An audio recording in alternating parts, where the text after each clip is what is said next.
সকালের জলখাবারে আজ বানাবো লুচি। আর লুচির সাথে খাবারের জন্য আমি সিমুইটা আগেই বানিয়ে রেখেছি। তো দেখো, লুচি বানানোর জন্য প্রথমে আমি ময়দাটাকে ভালো করে ময়াম দিয়ে এখানে মেখে নিলাম। এবার আমি কড়ার মধ্যে সাদা তেল গরম করতে বসিয়ে দিয়েছি। তেলটা যতক্ষণ গরম হবে ততক্ষণ আমি লুচিগুলোকে ভেজে নেব।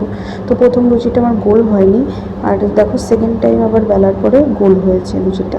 কড়ার তেলটা গরম হয়ে এসছে, এবার লুচিটাকে আমি এর মধ্যে ছেড়ে দিলাম গরম তেলের মধ্যে। তো ময়দায় যত ভালো ময়াম হবে লুচিও তত সুন্দর ভাজা হবে। দেখো লুচিগুলো কি সুন্দর ফুলছে। আর আমি একটু কড়া করেই ভেজে নিচ্ছি, কারণ আমি একটু কড়া ভাজা খেতেই পছন্দ করি।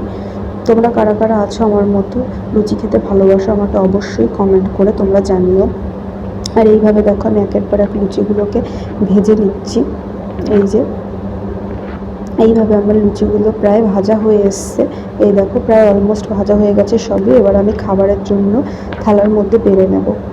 গরম গরম লুচি আর সিমুই, কে কে পছন্দ করো আমাকে অবশ্যই জানিও। দেখো এই সিমুইটা তোমরা দেখে অবশ্যই বুঝতে পারছো যে কিছুক্ষণ আগেই বানিয়েছি, এখনও গরম ধোয়া উঠছে।